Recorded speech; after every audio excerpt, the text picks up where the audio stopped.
Hey guys, welcome back to another episode of the Music Den. I'm your host, Armando Venditti. I want to welcome you all back to another segment of Going Solo. And today I'm going to be ranking the debut solo albums of the members of Queen. Now, when I looked at the list of solo albums that were released by the three band members, Brian May, Freddie Mercury, and Roger Taylor, there weren't that many solo albums released collectively. Roger Taylor has been the most prolific, releasing six solo albums between 1991 to 2021.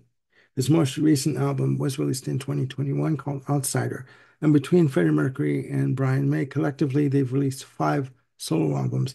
Freddie Mercury releasing two before his death in 1991. And to date, Brian May has released three albums, one of which is the soundtrack, Fioria, which was released in 2000. And John Deacon has said that he would never, ever release a solo album, ever.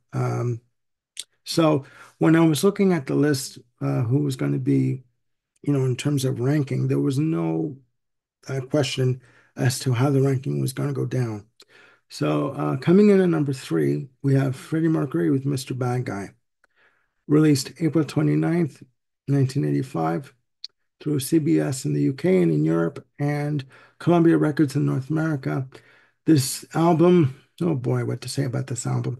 First of all, the original title was going to be called Made in Heaven, but at the last minute, it was changed to Mr. Bad Guy. 11 tracks in total. There were huge hopes for this album when it first came out and prior to the release. According to reports, Freddie Mercury had really received, a substantial advance on this album, more than any advance that Queen had ever received for any of their albums. So the fact that this album bombed, reaching number 159 in the North American charts, listening to it, I can see why. It's a combination of dance, pop, with symphonic elements put in. Songs that were released from the album as singles were Made in Heaven, I Was Born to Love You, which were reworked for the 1995 release of Made in Heaven into more of a rock-oriented piece. Living on My Own was another single released also in North America, but did bomb. Fooling Around, track four. Other songs of note are, I guess you could call them notes, songs of note. There Must Be More to Life Than This, a solo vocal version done. A duet would appear on Queen Forever, the compilation. The duet was done with Michael Jackson. This album is not memorable at all. Um, there were stories or no stories from Jim Beach, Queen's manager, that when they were listening to the album in the studio, because Beach wanted to hear the album. So as they were playing it back, he could see Mercury kind of like getting impatient in his chair, and he quickly, after two songs, turned it off and wanted to hear, put something else on that he wanted to hear. And that something else was a piece of music featuring Montserrat Caballé. They would eventually team up to record the duet album Barcelona in 1988. So basically, as he was finishing up Mr. Bad Guy, he was already tired of the album and wanted to move on to something else. So this album did take a bath, and I can see why. It is not that good. Coming in at number two, we have Brian May with Back to the Light, released September 28th, 1992. This album was recorded from 1988 to 1991 due to Brian May's commitment to Queen, releasing The Miracle and Innuendo in 1991. 12 tracks in total, 51 minutes plus in playing time. Heavy guitar-oriented album. I was going to say track, album. Um, Songs of note are Resurrection, co-written with Cozy Powell. Cozy Powell makes an appearance on the album playing drums. There's an early version of Too Much Love Will Kill You, that Brian May wrote a few years back. There was a version of Too Much Love Will Kill You during that was done, which is featured on Made in Heaven. This song was recorded during the sessions for The Miracle, but ended up on Made in Heaven. Other songs of note on Back to the Light are Driven by You, which was one of the singles, which I do believe was used for a car commercial in the UK. The instrumental track, Last Horizon, amazing track. Beautiful. Heavy guitar tone, lush, rich, thick guitar tone. Unmistakably Brian May. You know who it is when you hear the song. Even if you don't know the album it's from, you know who it is. He's that identifiable in terms of a guitar player and his tone. Other songs of note on Back to the Light are Let Your Heart Rule Your Head, which is more of a rollicking, sing-along, folk-oriented acoustic number.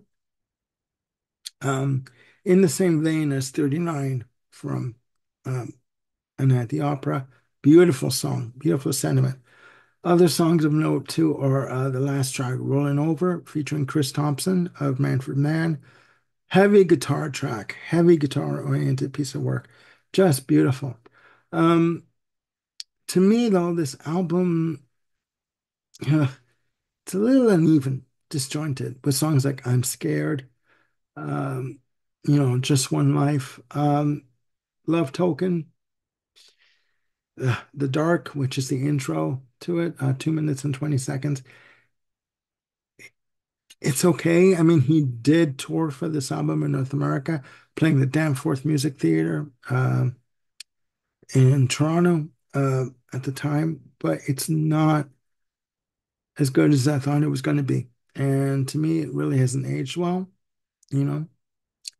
So that's number two. Coming in at number one, we have Roger Taylor's Fun in Space, released April 6th, 1981 in the UK through EMI and May 9th, 1981 through Elektra Records. Heavy album. My God. And it should be noted that Roger Taylor plays drums, bass, guitars, keyboards, with engineer David Richards playing, according to the notes, at least 50% of the keyboards. Heavy guitar-oriented album, very bottom heavy in terms of rhythm guitar, heavy vocals, delivery in terms of the harmony vocals, a la Queen-oriented style from Roger Taylor. Beautiful album. This album, when it was released in North America, tanked. And I don't know why. Maybe it was lack of promotion from Elektra. But this album, great. It was recorded between 1978 to 1981.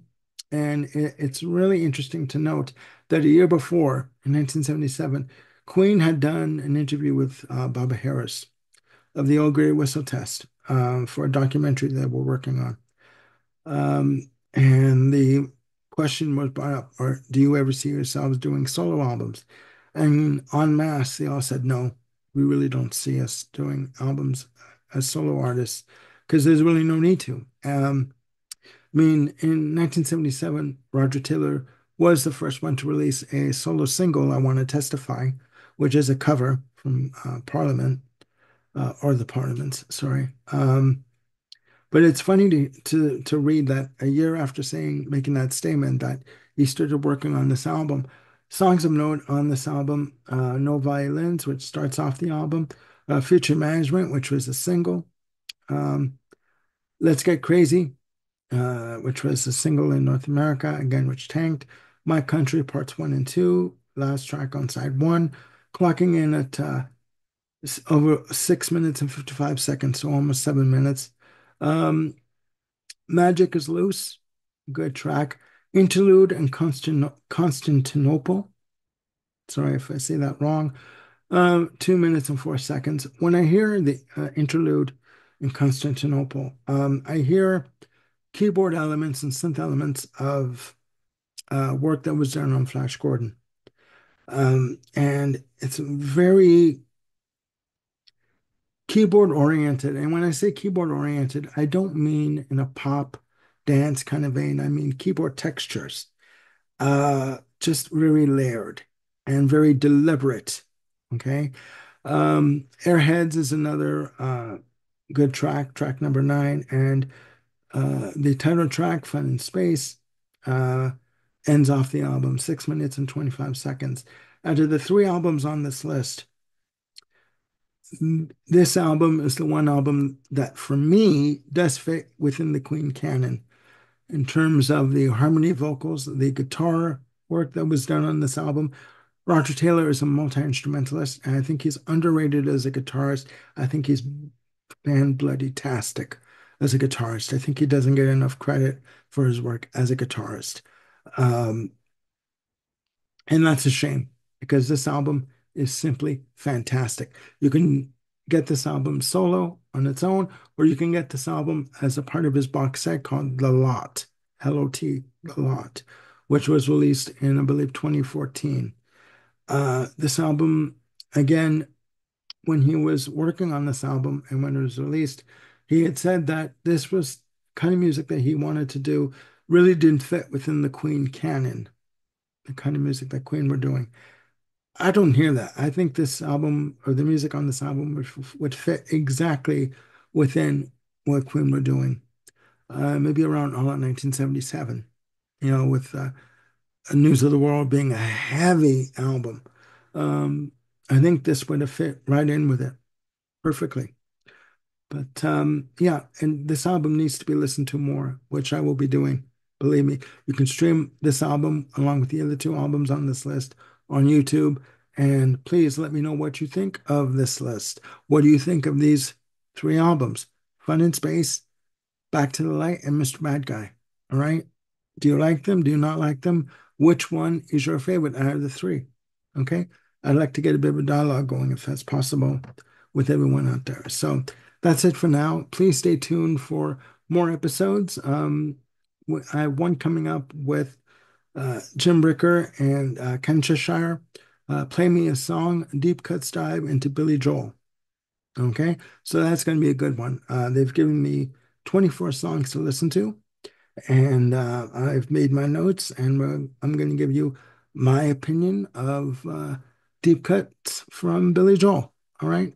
More episodes coming up. I'm going to be doing a Roger Taylor solo album ranking. Okay. And that's going to be good.